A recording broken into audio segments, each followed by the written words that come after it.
Welcome to my channel, Bookish English. What if I told you the reason you're not speaking English fluently isn't because you're lazy or not smart, but because you're making silent mistakes you don't even know about? Stay with me. I'll show you how to fix every one of them. And before we start, tell me in the comments, what's the one English problem that annoys you the most? Let's talk about it. Chapter 1. You're still translating in your head. You wake up in the morning. You want to say, I want to eat breakfast, but your brain freezes. First, you think the sentence in your native language, then you try to find the English words, then you fix the grammar. By the time you finish, it's too late. The moment is gone. This happens every day. You know many words, but speaking still feels slow. You think, why is English so hard for me? But here's the truth. It's not the words, it's the translation. You're not speaking English. You're speaking your language using English words. Many learners do this. Maybe you do it too. And it's not your fault. In school, you were trained to translate. Your teacher said a word in English and gave you the meaning in your language. You memorized it. Then you did this again and again. Now, years later, this habit is still in your mind. And it makes you slow. It makes you nervous. It makes you afraid to talk. You worry. Is this word right? Is this sentence correct? You stop before you start. And people think you don't know English. But you do. You just can't show it. Now imagine this. You're in a kitchen. You see a cup, a spoon, a plate. Instead of thinking this is a spoon in your language, you simply look and say, spoon. That's it. No sentence. No translation, just the word. This is called the name what you see method. It's simple, it's powerful, and it's how children learn. You can do it too. You walk into a room and you say, door, chair, table, light. Do it softly. Do it silently. But do it in English. This daily trick rewires your brain. It teaches your mind to see the world in English. At first, it feels strange, but in 1 week, your brain starts changing. You don't stop to translate. You don't search for words. The words come to you because they're already there. You use them 20 times this week. Your mouth remembers. Your mind knows. That's how fluency begins, not with big grammar books or hard vocabulary, but with simple words, spoken often. And there's another trick. When you're alone, talk to yourself. Yes, really. Don't wait for someone to practice with. Say what you're doing. Say it like this. I'm brushing my teeth. Now I'm washing my face. I open the window, I drink water. It sounds silly, but it's how you build real fluency. The more you say, the more you remember. The more you remember, the faster you speak. One of my students tried this. At first, she felt shy. She said, "This is weird." But I told her, try it for 7 days, that's all. On the first day, she spoke only 5 sentences. On the third day, she spoke for 1 full minute. On the 7th day, she spoke without stopping for 5 minutes. She said, it felt natural, like I wasn't thinking. I was just speaking. This is the goal. Not perfect grammar, not big words, just natural speech. Natural speech comes when you stop translating and start living in English. One thought, one word. at a time. So today, don't try to make perfect sentences. Just name what you see. Talk to yourself. Even if it's slow, do it. Even if it's short, say it. No one is watching, but your brain is. And your brain is learning. Because you're not just learning English. You're becoming someone who thinks in English. That's the first step. That's where fluency begins. Are you ready to stop translating? Good. Now let's move to Chapter 2 and discover the next mistake that's blocking your English. Chapter 2. You study grammar but can't speak. He was the best in class. Always first in grammar tests. He knew all the tenses. Present perfect? No problem. Past continuous? Easy. His notebook was full of rules, charts, and examples. His teacher often said, "Well done." But one day something strange happened. The teacher asked him a simple question. "How was your day?" He froze. He didn't answer. He looked confused. He looked nervous. He opened his mouth and said nothing. This happens to many learners. Maybe it has happened to you. You study grammar every day. You know the rules. You do the exercises. You get the answers right. But when it's time to speak, your mind goes blank. Why?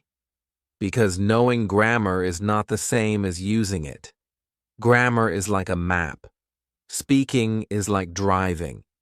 You can study the map all day, but if you never drive the car, you'll never reach your destination. Grammar gives you structure. It helps you understand. But it doesn't give you confidence. It doesn't give you fluency. Many fluent speakers don't know the names of tenses. They can't explain grammar rules, but they speak easily. How? Because they follow one simple rule: input before output. This means you must first hear and read English again and again before you try to speak or write. Think about how children learn. They don't start with grammar books. They listen for years. They hear words, phrases, and sentences.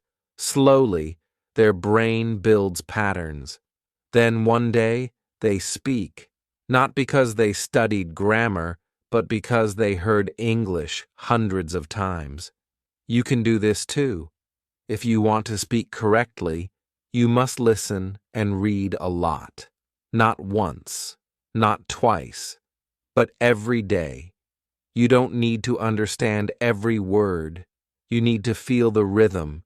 You need to hear how sentences are made. This is real grammar, natural grammar. Let me tell you about another student. Her name was Amina.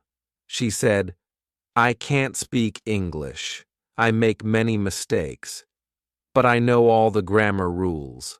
I told her, "Stop studying grammar for 1 month. Instead, listen to English stories, read simple books, watch short videos. Just focus on input." She said, "Okay, I will try." After 1 month, she came back. Her English was different. Still not perfect, but better, more natural. She said, "Now when I speak, words come faster." I don't stop to think about grammar. This is the secret. Fluent speakers don't stop and think. They just speak. And you can too. If you fill your brain with real English, grammar is still helpful, but use it as a mirror, not a map. After you listen, after you speak, use grammar to understand what you said, not to control what you say. So today, instead of doing 10 grammar exercises, do this. Listen to a short story. Read the transcript. Repeat one sentence aloud. Shadow the speaker. Try to speak the sentence without looking. Do this every day. Don't worry about the rules. Worry about the rhythm. Grammar will follow. Your brain is smart. It will catch the patterns if you give it enough examples. So if you're still stuck, if you feel like grammar is your prison, break free. Close the rule book. Open your ears. Open your eyes. Let the language come in. Fluency starts with listening. Speaking comes next. Grammar is last. That's the path. That's the truth. And now that you know it, are you ready to learn the next mistake? It's a big one, and it's the reason you forget words even after writing them 10 times. Chapter 3. You try to learn. Too many words at once. He bought a new notebook. He was excited. He wanted to speak English fast, so he made a plan.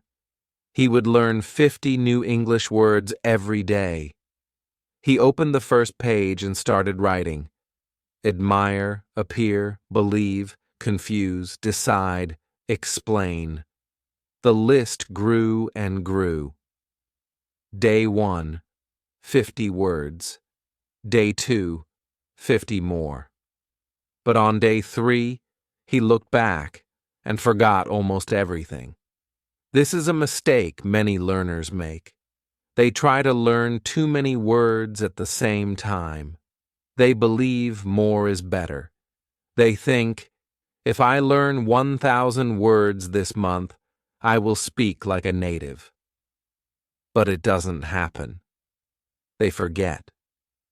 They feel bad. They stop. And they blame themselves. But the problem is not you. The problem is the method. Your brain doesn't learn by looking once. It learns by seeing, hearing, and using the word again and again over time. Imagine this. You hear the word coffee every day. You see it in menus. You hear it in films. You say it when you order. Now you know it forever. But if you write a word like metaphor once in a notebook and never use it, your brain will delete it. The brain is smart. It keeps what you use. It forgets what you don't. That's why learning 50 new words every day doesn't work. It's too much, too fast, and too dry. The better way? Learn 10 words a day, but learn them deeply. How? Use the daily story method. Here's how it works. Choose 10 words. Now, write one small story using all 10. Keep the story simple. Even 3 or 4 lines is fine. Then read it aloud. Imagine it. Feel it. The more senses you use, the stronger the memory. Here's an example. You want to learn smile, cold, door, happy, run, coffee, forget, shoes, wait, noise. So you write, I smile as I open the cold door. I see her waiting. She is happy. I run to her. I forgot my shoes. She laughs. We drink coffee. There's a noise outside, but we don't care. Now, these words are not just in your notebook. They are part of a moment, a picture, a memory. You can feel the cold door. You can see the smile. This is how your brain remembers. And don't stop there. Say the story out loud. Record it. Listen to it tomorrow. Add a new sentence. Play with it. Turn it into a mini movie in your mind. You don't need 1,000 words to speak English. You need 500 words you know very well. Another trick. Recycle old words. Don't throw away yesterday's list. Use them again in today's story. Review old vocabulary like an old friend. Say, hey, I remember you. Use it once more. That's how words move from short memory to forever memory. Let me tell you about Kareem. He said, I can't remember English words. I learned them, but they disappear. I asked him, how many words do you learn in a day? He said, maybe 30. I told him, from today, learn only 10, but use them. Write a small story. Speak it aloud. After 2 weeks, he smiled and said, now I remember my words. They are alive. So don't chase long lists. Don't race. Don't collect. Connect. Connect words to people, places, stories, sounds. When a word has a home in your heart, it won't leave. And now, think about your vocabulary notebook. Is it full of words you don't use? Then it's time to clean it. Start fresh. One small story a day, one real connection. That's the way forward. Because English is not just about remembering, it's about living the words. And when you live them, they stay. Ready for Chapter 4? Let's talk about a mistake that hides behind silence. The fear of being wrong. It's time to break it. Chapter 4. You're afraid of making mistakes. She sat in class every day, quiet, careful. Her teacher asked, who wants to answer? She knew the answer, but she didn't raise her hand. She looked down. Her heart beat fast. She thought, what if I say it wrong?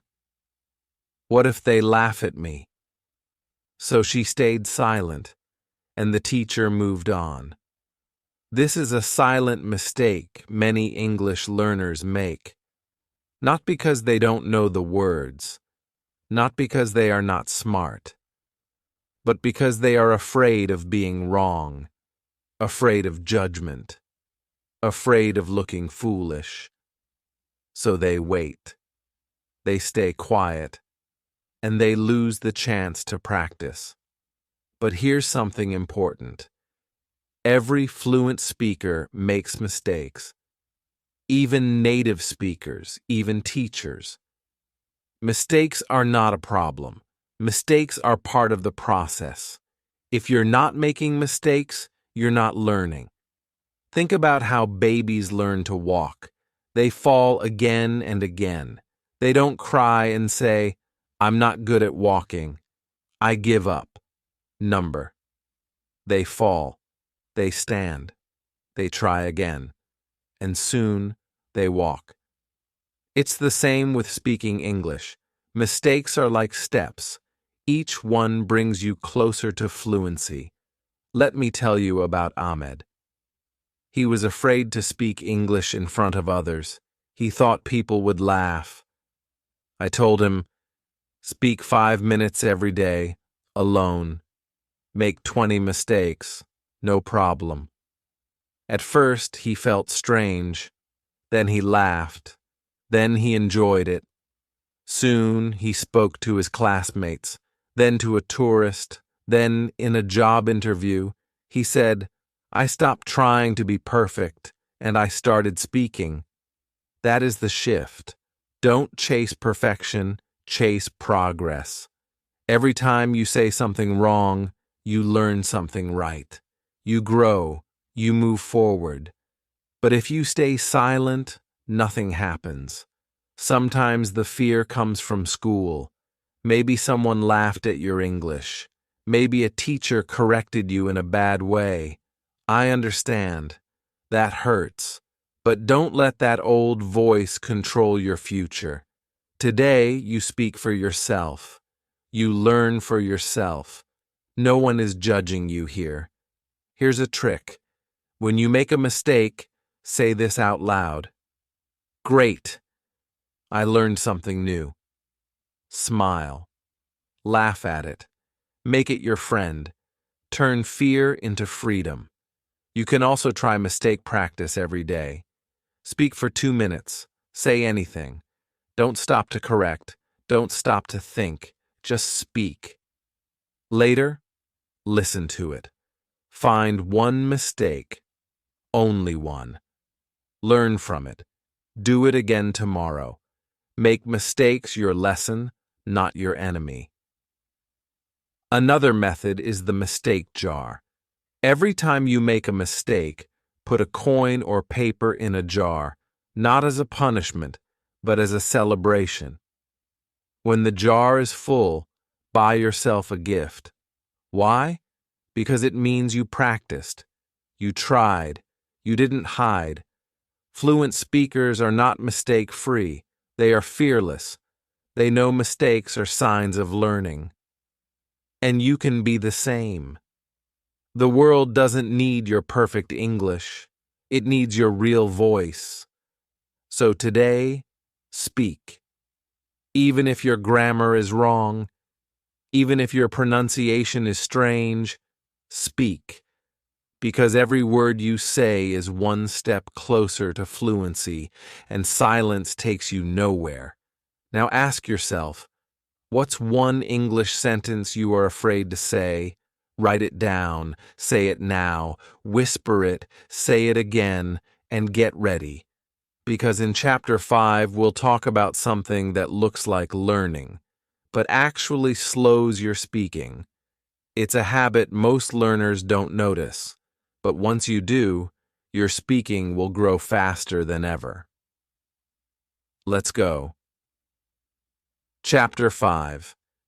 You only listen without repeating. He watched English videos every day. He listened to podcasts. He watched movies. He thought, this will help me speak better. But months passed, and nothing changed. He could understand more. But when he tried to speak, he still froze. He said, "Why is this so hard? I listen to English for hours." And the answer is simple, because listening alone is not enough.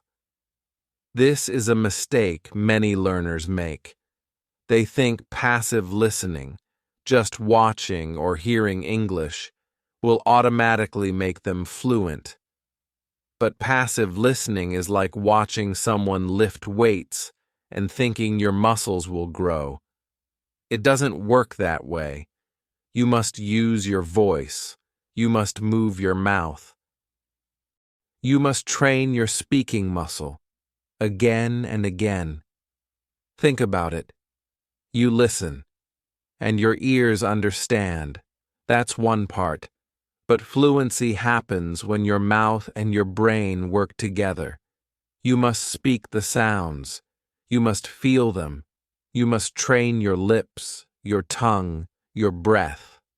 That's how words come naturally. Let me tell you about the shadowing method. It's simple and powerful.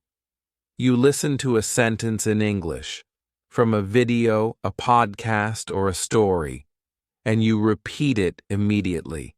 You don't wait. You speak with the speaker. You copy the voice, the tone, the rhythm, like a shadow. At first it feels fast. It feels messy. You miss words. But that's okay. The goal is not to be perfect. The goal is to move your mouth with English. That's how fluency begins. You can shadow with subtitles. You can shadow one sentence 10 times.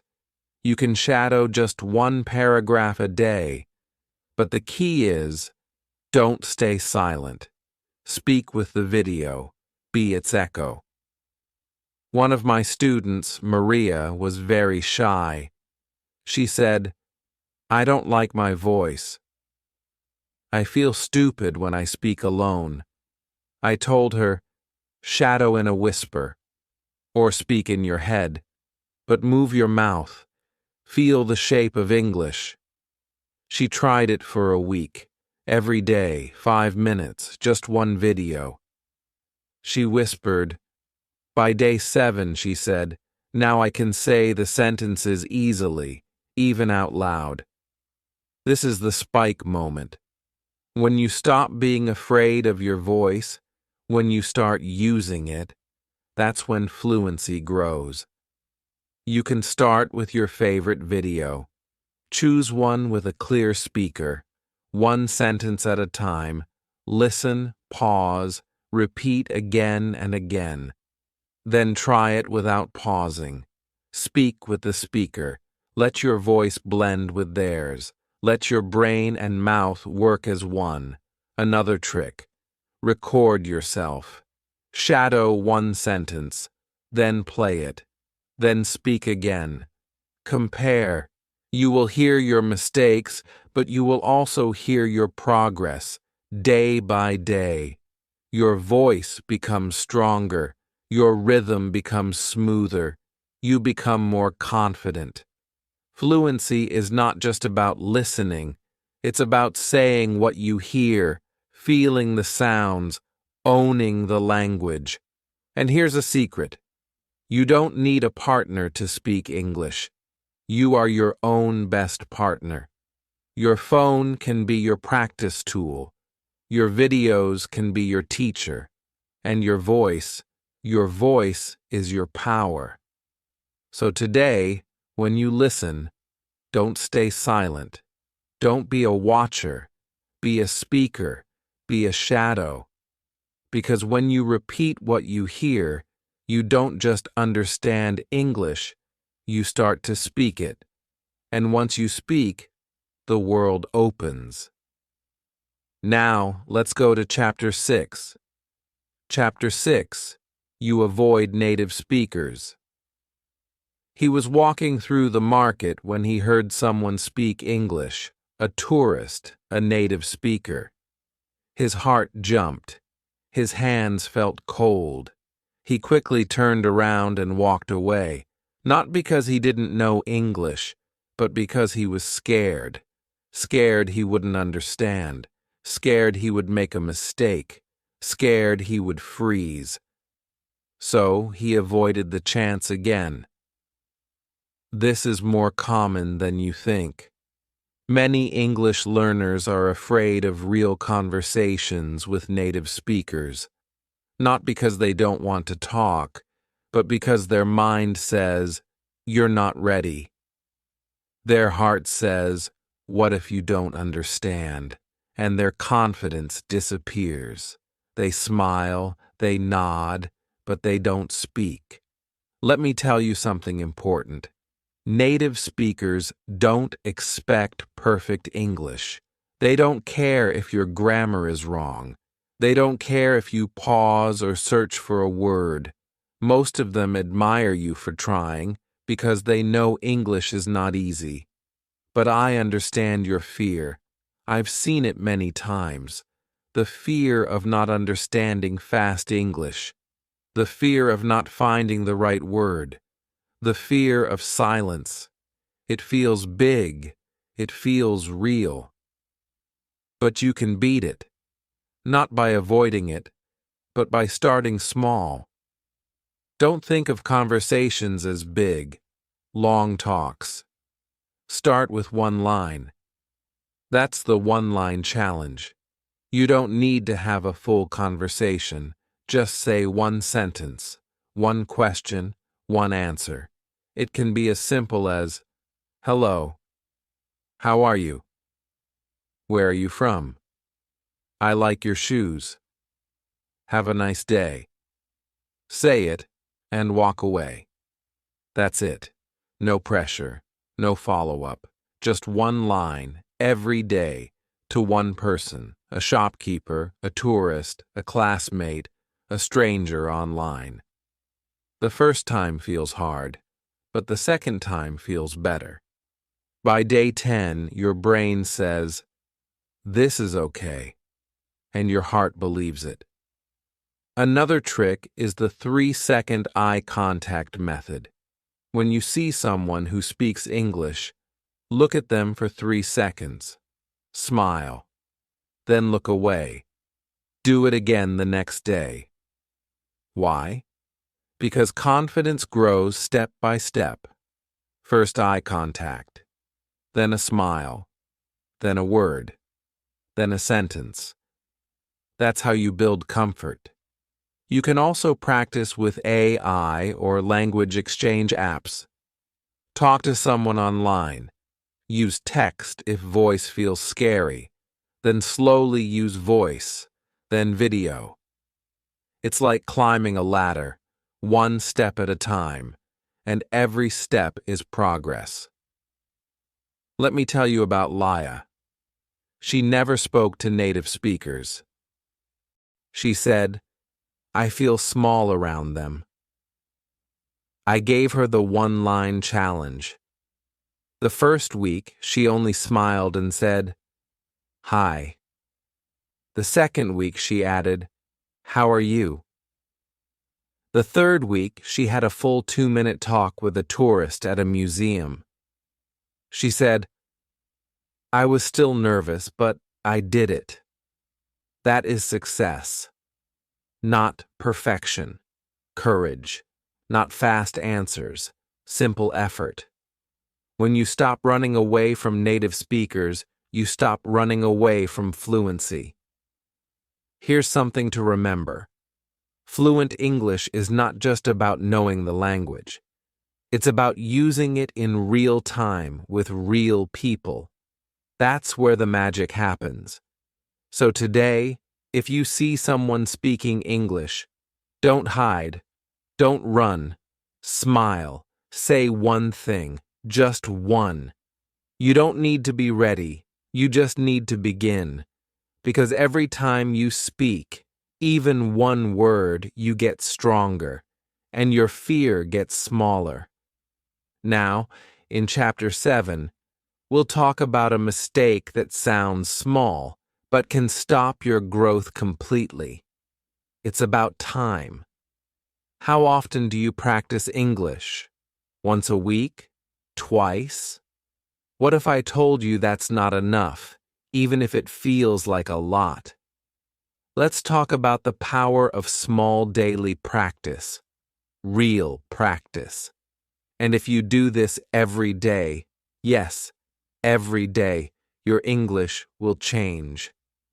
One of my students, Raphael, said, "I don't have time.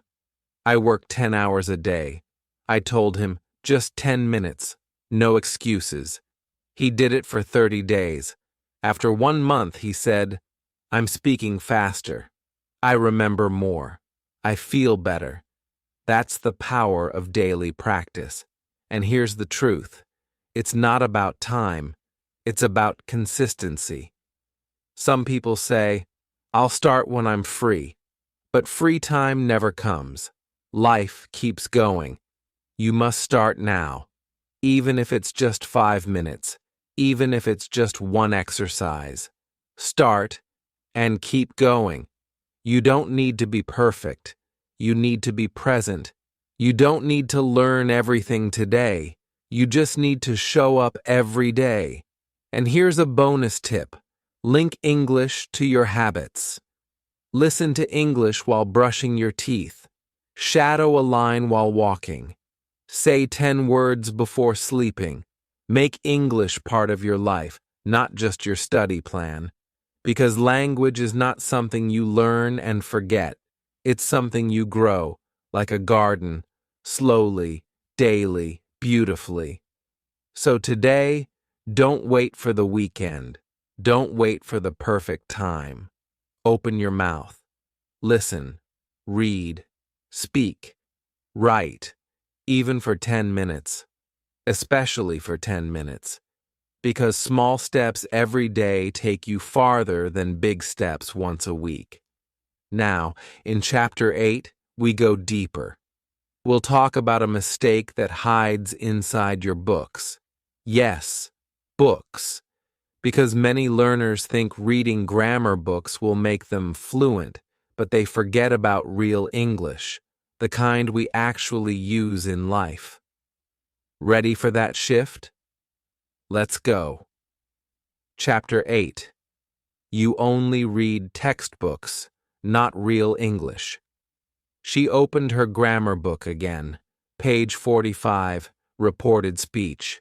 Indirect questions. She read the rules. she read the examples, she understood the explanation.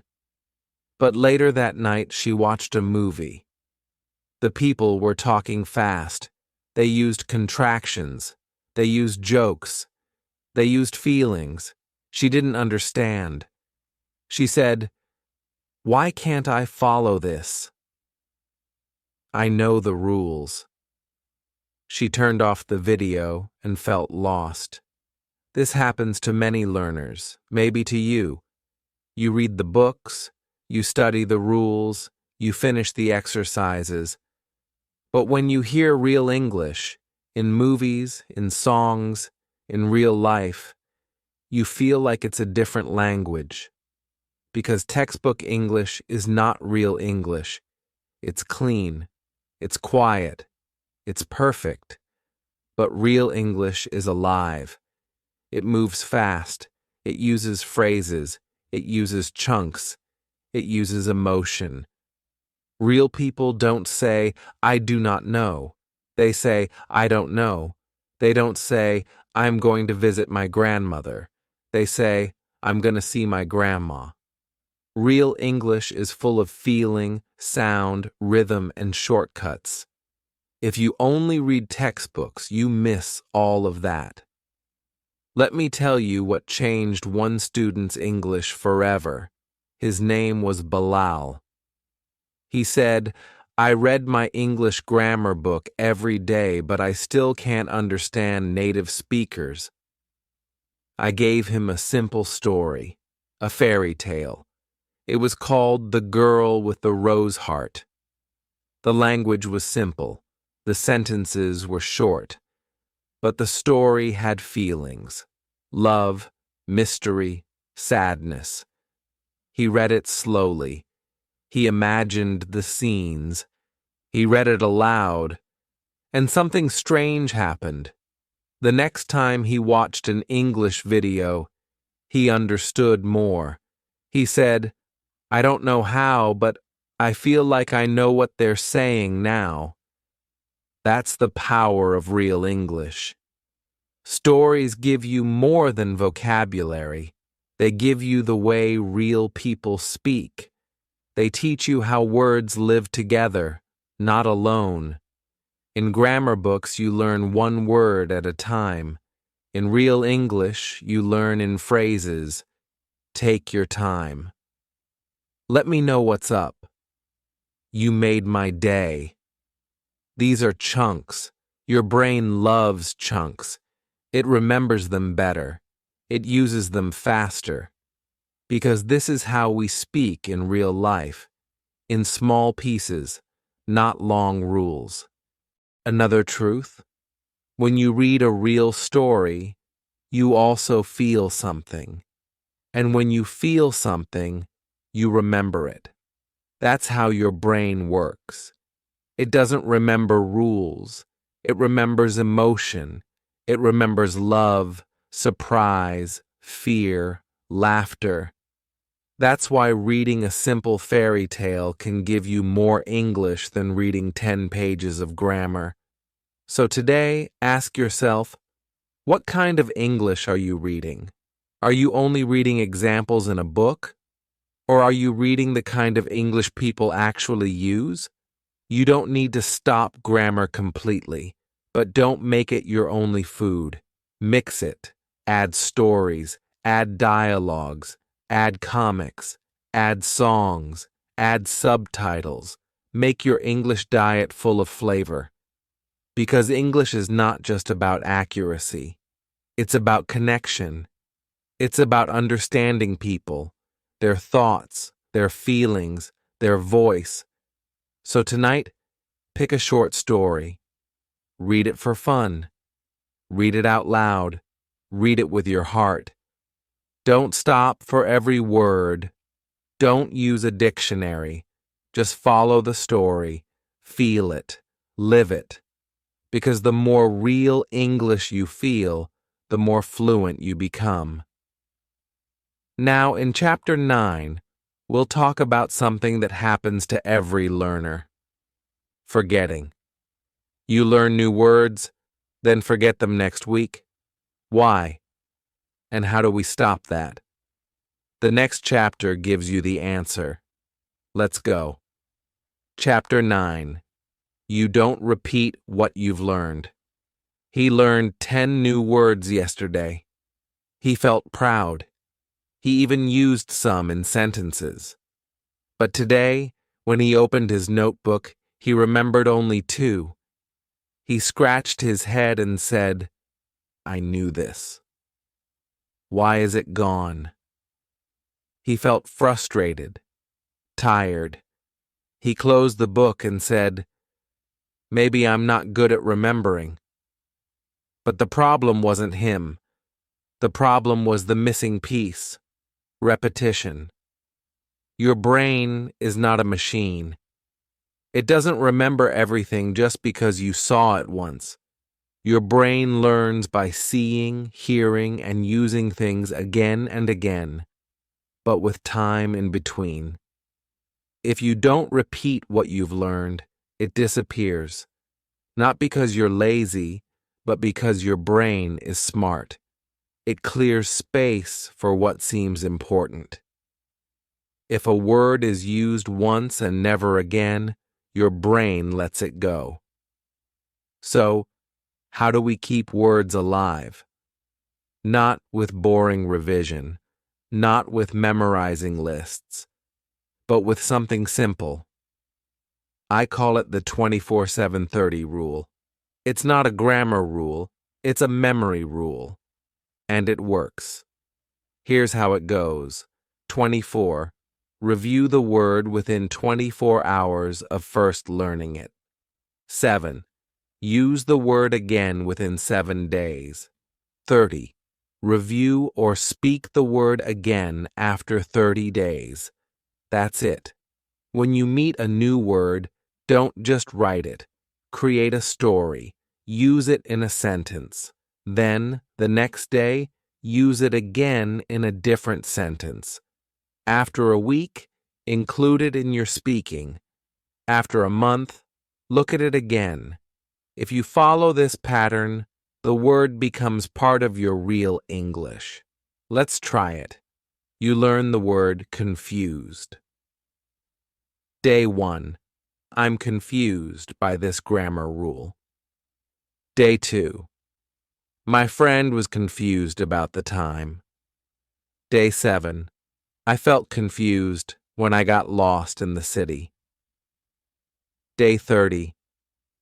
Confused becomes a word you use without thinking. This is not just theory. This is brain science. Your brain stores long-term memories by repeated, spaced contact. That's why flashcards work better over time, not all at once. That's why stories stay longer than vocabulary lists. They have meaning. They come back again and again. One of my learners, Nico, said, "I learned so many words, but I always forget them." I told him, "Stop collecting. Start revisiting." I showed him the 24/7/30 plan. After 1 month, he said, "Now the words stick." I don't just write them, I know them. You don't need a perfect system. You don't need 100 words a week. You need 5 words you use. You need stories, sentences, questions. Use the word in your day. Text it to a friend. Say it out loud when you're walking. Make it part of your English life. Here's another tip. Write your words on sticky notes. Put them on your mirror, on your fridge, on your phone. Look at them. Read them. Say them. Make them part of your world. Because language is not about memory. It's about use. If you use it, you keep it. If you forget it, you haven't used it enough yet. So today, go back to yesterday's words. Say them. Use them. Love them. Your brain will thank you tomorrow. Chapter 10. You expect fluency fast, but that's not how it works. He was tired. 3 months had passed. He watched English videos. He studied grammar. He listened to podcasts. He even tried speaking alone. But still, when he tried to talk to someone, the words didn't come. He felt stuck. He thought, maybe English is not for me. Maybe I'll never be fluent.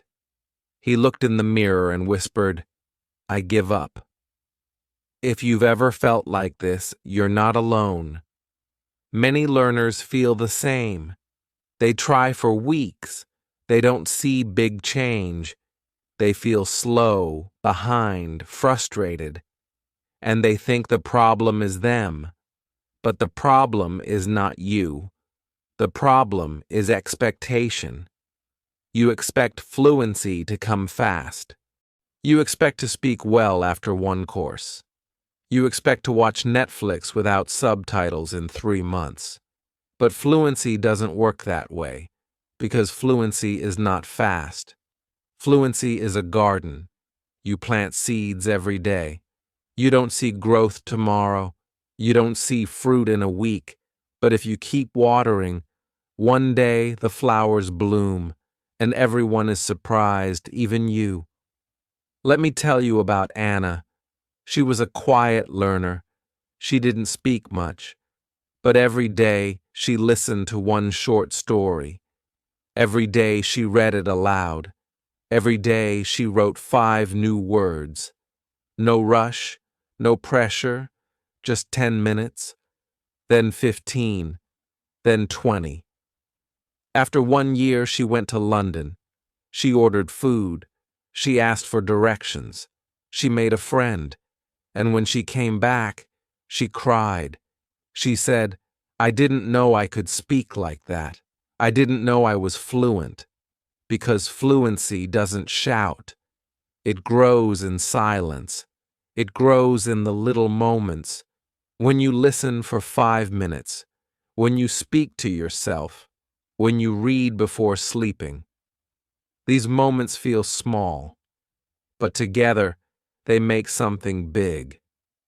And here's the truth. Slow is not weak. Slow is strong. Slow is real. Slow is honest. Fast language learning is a lie that hurts your heart.